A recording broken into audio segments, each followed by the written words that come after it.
Vamos lá, galera. Voltando aqui para nossas videoaulas. Essa será a videoaula número 2, tá, do nosso curso. Vamos dar continuidade, ok? Primeiro, nós devemos definir e saber o que são chaves magnéticas, tá? São equipamentos eletromagnéticos de controle e proteção, ou seja, eu posso ligar e desligar os meus motores, além de agregar proteção a estes, tá?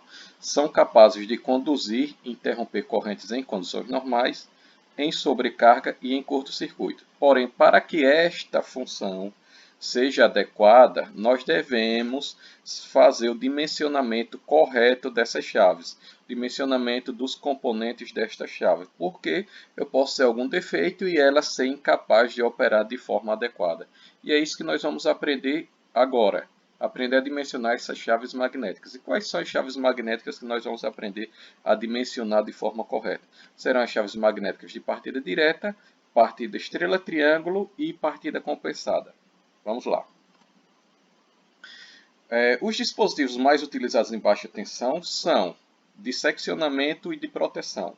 Nos dispositivos de seccionamento nós temos chaves comutadoras, chaves seccionadoras que podem ser operadas em vazio e sob carga, dependendo do modelo, interruptores e contatores. Destes dispositivos de seccionamento nós vamos utilizar os contatores. Já nos dispositivos de proteção nós temos proteção contra sobrecargas, tá? Que nessas proteções contra sobrecargas nós temos os relés térmicos e os termistores. Nós vamos utilizar os relés térmicos. Nós temos também proteção contra curto-circuito, que são utilizados fusíveis ou relés eletromagnéticos.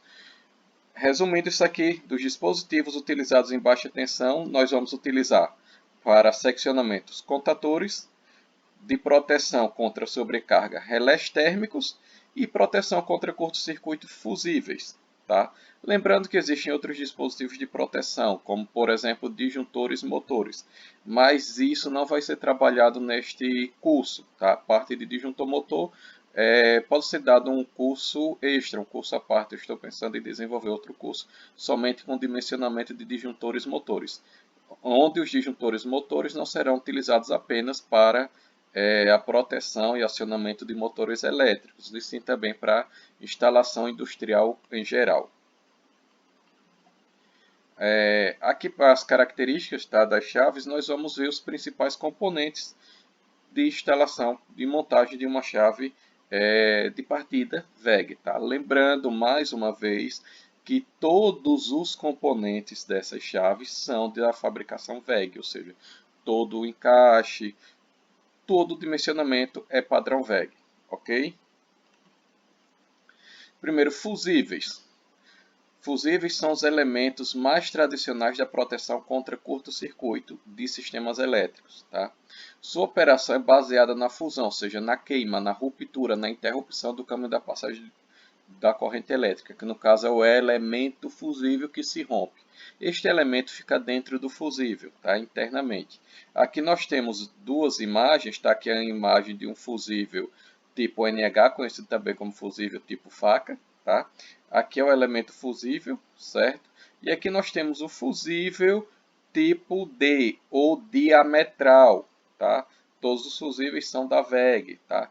Esse fusível tipo NH, ele utiliza simplesmente uma base para instalação dele. Esse aqui precisa de uma base, anel de proteção, parafuso de ajuste para a corrente adequada do fusível, o fusível propriamente dito e a tampa de utilização deste fusível. Fusíveis de força. Quando a gente fala de chave magnética, nós temos, nos dispositivos de proteção contra curto-circuito, nós temos os fusíveis de força e os fusíveis de comando, ou o fusível de comando. Tá? Agora nós vamos ver um pouquinho sobre fusíveis de força, mais à frente a gente vai ver como é que dimensiona os mesmos, quais são os pontos que eu tenho que observar e assim por diante. Tá? Fusíveis de força são dispositivos que, quando usados em circuitos alimentadores de motores, protegem-nos contra correntes de curto-circuito. A função de um fusível é proteger contra a corrente de curto-circuito. Ok? Os fusíveis utilizados na proteção dos motores são da classe funcional GL. Essa classe GL é a proteção geral, tá? e característica de interrupção GG, que é o efeito retardado, ou seja, é um fusível de efeito retardado para proteção geral. O que seria esse efeito retardado? Esse efeito retardado está relacionado com o tempo de atuação deste fusível, ou seja, o tempo que ele demora para uma corrente mais elevada ele fundir, ou seja, queimar, interromper a passagem da corrente. Tá? Por que tem que ser com esse efeito retardado? Porque os motores de indução eles têm uma corrente elevada na sua partida. E se o fusível não tivesse esse retardo, ao dar partida no motor, esse fusível iria romper, ou seja, iria abrir. Não seria útil para o meu sistema. No caso, esses fusíveis têm que ter esse retardo para suportar esta corrente de partida durante o tempo de partida. Tá? E depois de um certo tempo, essa corrente vai reduzir, ficando voltar à corrente nominal, e ele tem que aguentar tudo isso sem queimar. Ok? Existem outros fusíveis, no caso os fusíveis ultra rápidos, são exclusivos para chaves estáticas, que não é o caso aqui. Fusíveis podem ser do tipo D, diametral e NH. Vamos ver agora aqui os fusíveis do tipo D, que é o diametral. São recomendados para uso residencial quanto industrial. Por que este tipo de fusível eu posso utilizar em residência? Porque ele tem uma proteção maior contra contatos diretos. Tá? Ou seja, a parte energizada é reduzida, são simplesmente os dois terminais do fusível. Já o NH não é bem assim. Tá?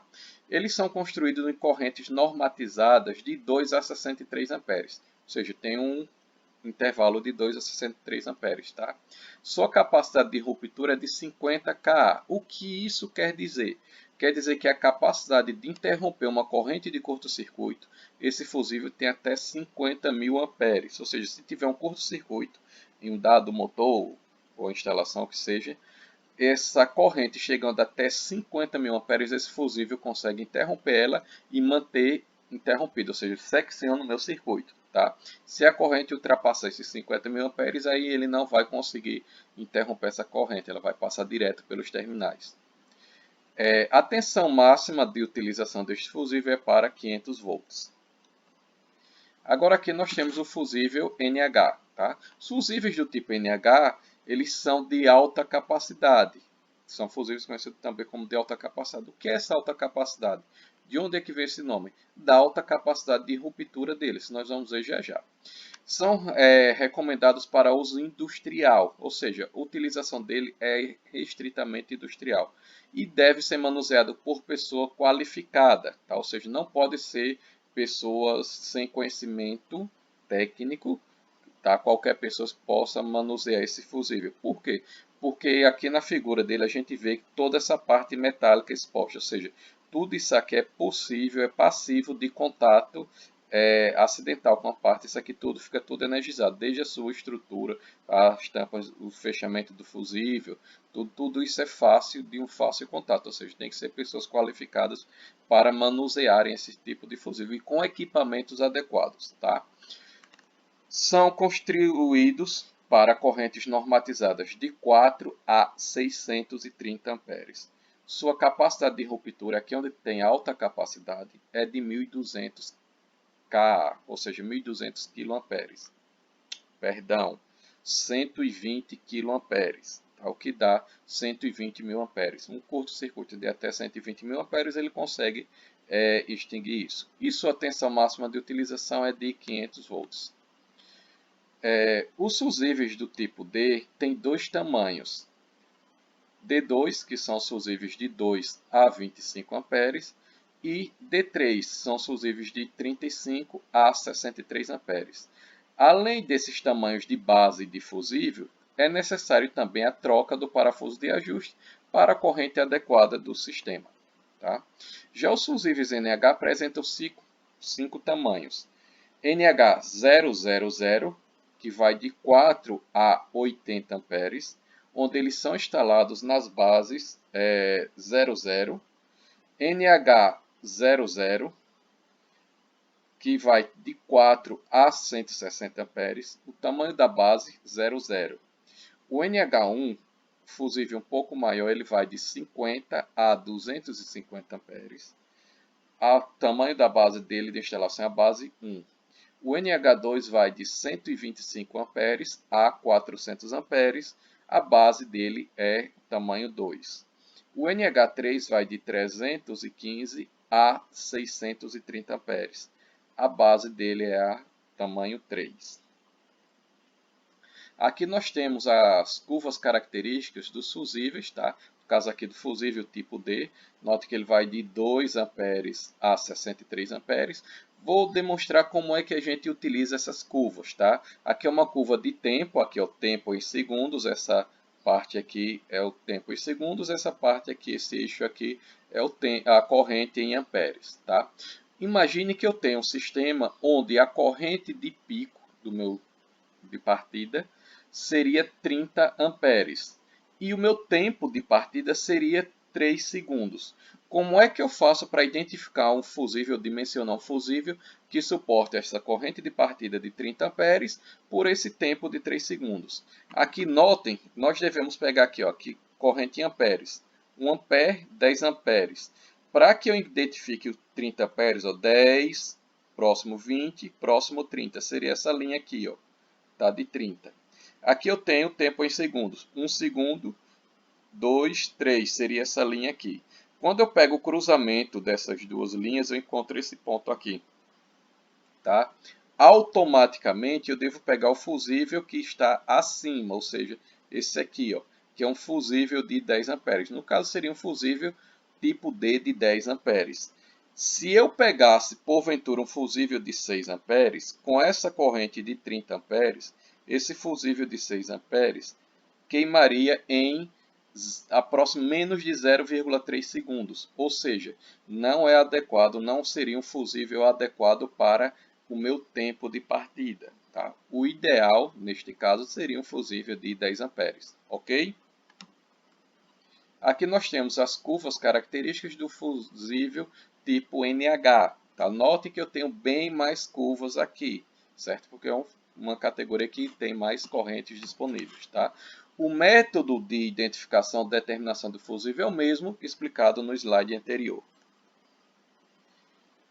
Para o dimensionamento dos fusíveis, nós devemos observar alguns pontos. Tá?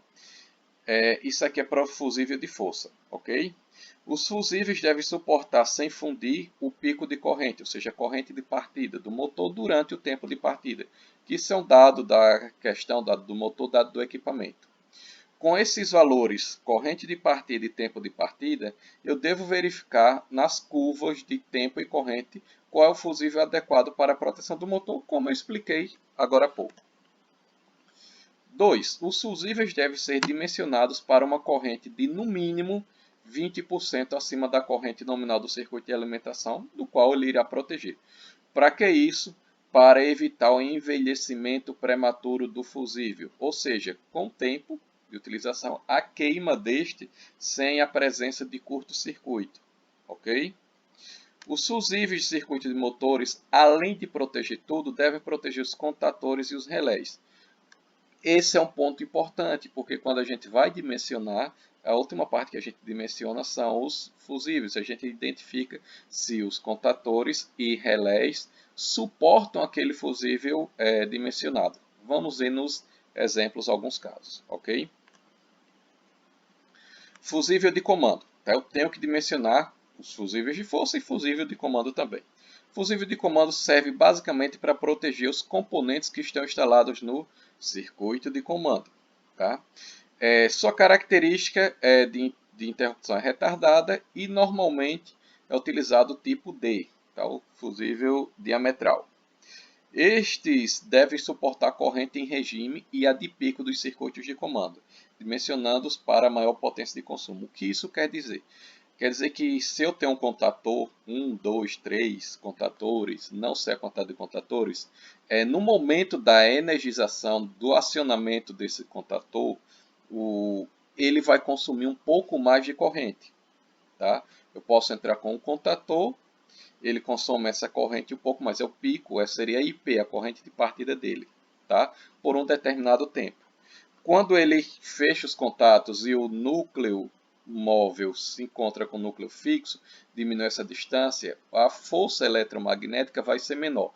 consequentemente a corrente vai ser reduzida. Ou seja, eu tenho que calcular o fusível que suporte essa corrente de pico e também essa corrente nominal em regime. Ok?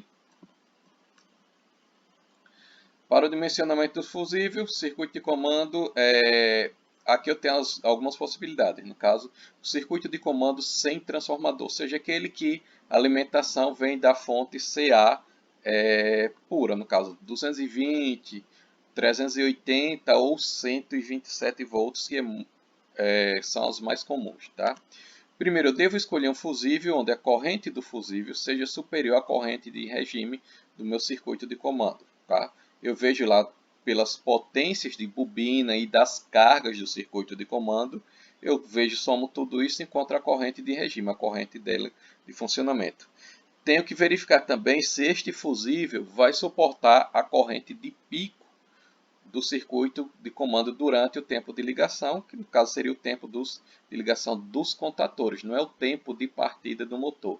Por exemplo, o tempo que fica essa corrente de pico no contator é bem menor que o tempo de corrente de partida de um motor. Tá? E aqui também eu tenho o dimensionamento dele quando eu tenho um transformador de comando. Tá? Lembrando que esse transformador pode servir para baixar essa tensão, tá? Pegar uma tensão mais elevada e baixar para uma tensão mais segura, bem como hoje é muito comum a gente ter fontes já transformando essa CA em CC, tá? Que é mais seguro para a questão dos usuários. Certo? Aí o que acontece para dimensionar o fusível, quando eu tenho fonte ou transformador, basta eu pegar a potência desse transformador, a potência máxima desse transformador, a potência máxima dessa fonte e dimensionar o fusível para ela. Lógico que a parte secundária da fonte tem sua proteção. E esta fonte em si vai ser dimensionada em função da potência das cargas, ou seja, a fonte secundária protege as cargas e o primário eu pego a potência da fonte ou transformador e protege o primário dele. Ok?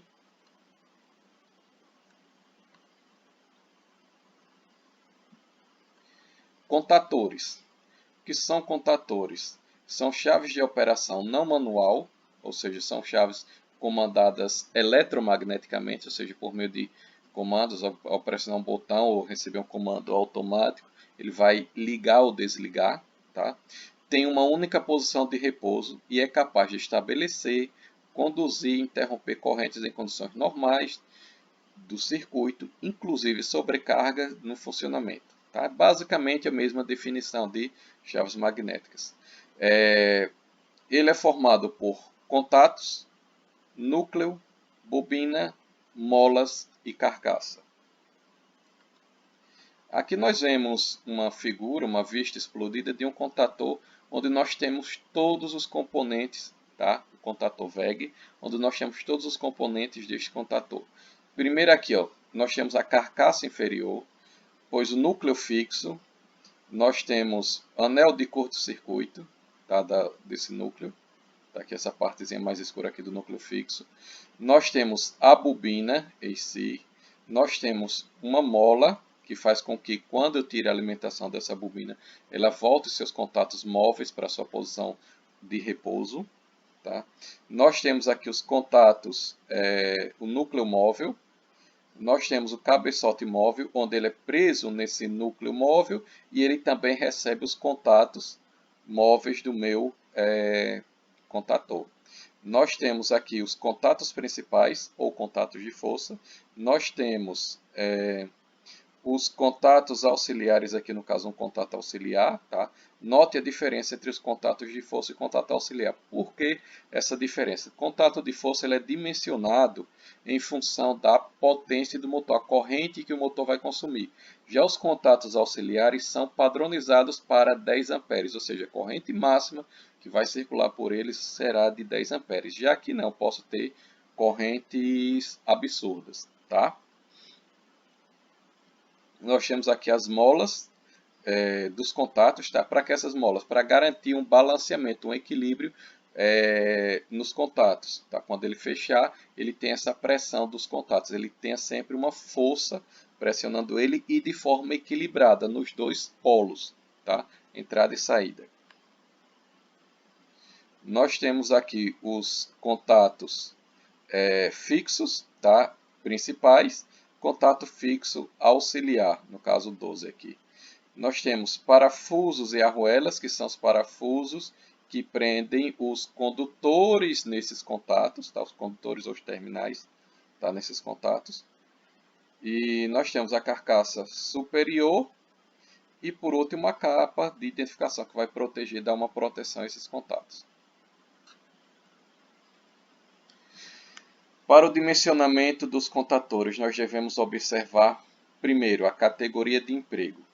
Para este curso, a categoria de emprego será sempre a AC3.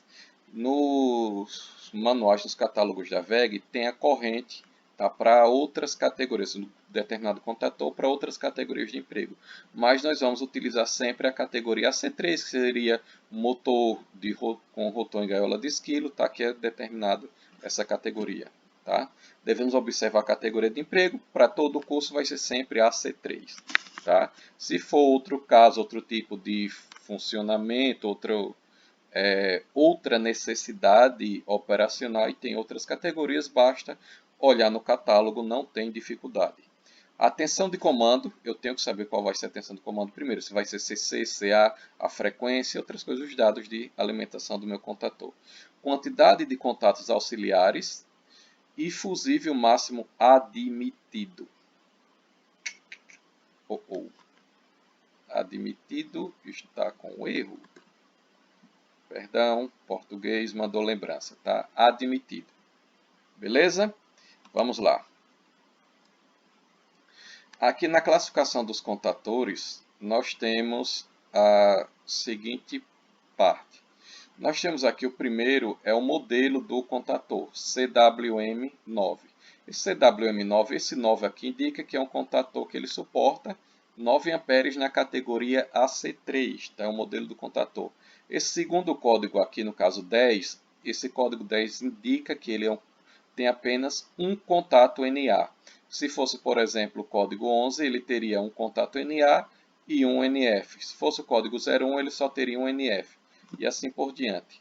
Esse código 30 indica que os contatos principais são 3 contatos NA, ou seja, são 3 contatos normalmente abertos, que é o que normalmente a gente utiliza para acionamento de motores. Tá? Esse V26 está relacionado com a tensão de alimentação da bobina. No caso, este V26 indica que é um contador com a tensão alternada de 220 volts em 60 Hz.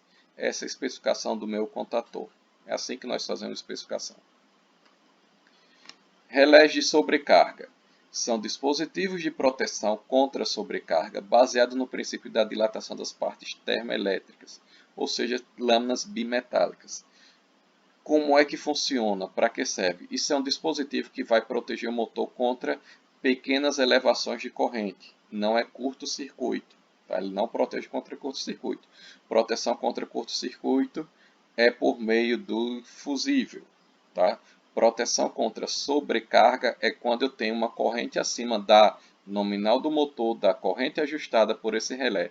E com o tempo, essa pequena elevação de corrente, o fusível não identifica como curto-circuito porque levaria um tempo muito grande. Ele tem o tempo de fundição dele, no caso, o tempo de queima. Tá?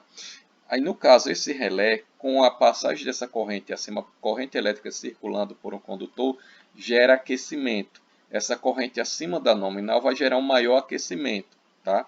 O que é que acontece? Aqui é a corrente L1, T1. L1 entrada, T1 saída. L2, T2, L3, T3, ou seja, entrada e saída. Toda a corrente do circuito vai estar passando por digamos, por essa bobina aqui, por onde esse condutor vai estar enrolado. Este caminho da corrente, quando ele é ajustada para uma corrente X, e ela está passando X mais 1, vai ter um aquecimento maior. Esse aquecimento vai fazer com que as lâminas bimetálicas se curvem. Pode ser simplesmente a primeira, a segunda, a terceira ou as 3 de uma vez. Tá? Essas lâminas se curvando, elas vão empurrar essa cursor de arraste aqui, onde ele vai bater nesse dispositivo aqui, que é o gatilho, tá? Que vai fazer com que abra esse contato, ó, 95 e 96, que é o contato normalmente fechado do relé térmico. Quando ele empurra aqui e abre esse contato, ele vai desligar alguma coisa. Se ele vai desligar alguma coisa, se o motor estava funcionando, ele vai desligar o motor, evitando que esse queime por sobrecarga. Aí deveria fazer o rearme, verificar, fazer medições, identificar isso, ou fazer aumentar o ajuste, que seria um parafuso de ajuste, ou verificar o que é que está ocasionando essa sobrecarga. Essa é a função do relé de sobrecarga. Codificação destes relés, tá? Aqui eu tenho RW27, sempre a gente vai ver um W nas especificações dos equipamentos da WEG, que é o W de WEG, tá? RW27, tá? Que é o modelo dele, tá? Um D seria o tamanho da carcaça deste relé, mais à frente na especificação a gente vai ver. Tá? 3 é o número de polos, tá? Quantos polos ele tem? 3.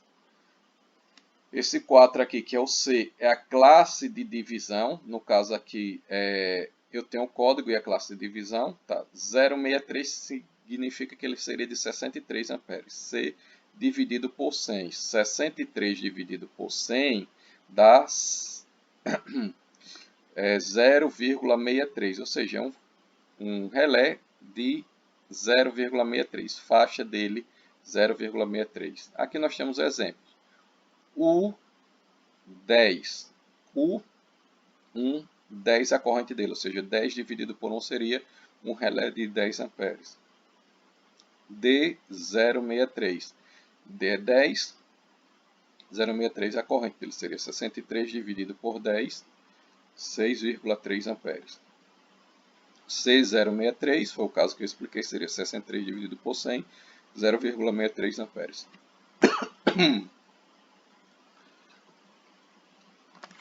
E aqui os relés temporizadores, tá? Conhecidos também como relé de tempo.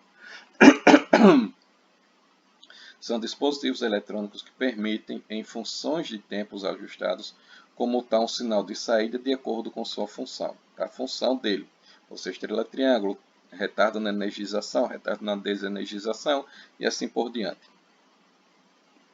A codificação desses relés se dá aqui, ó. Primeiro código é o tipo do relé, RTW. Quando eu olho aqui, RTW, eu tenho que é um relé temporizador WEG. Tá? Aqui o tipo dele seria retardo na energização, pulso, tal, estrela triângulo e por aí vai. A gente escolhe o tipo dele. No caso aqui, RE, retardo na energização, se fosse o caso. 01 seria a quantidade de contatos de saída, 01 ou 02. Aqui o 30S está relacionado com o ajuste de tempo dele. O 30S, no caso aqui, é de 3 a 30 segundos. Tá? E aqui E05 está relacionado com a tensão de alimentação dele. No caso aqui do exemplo, o E05 ele é para uma tensão de alimentação de 24 a 240 volts, tanto em 50 ou 60 Hz, e também pode ser em tensão contínua, tá? Alternado ou contínua. Ele é um relé eletrônico, tá? De bobina eletrônica. E agora, nós chegamos a nossa hora de revisar os conteúdos, vendo a apresentação, tá? E os materiais complementares disponibilizados.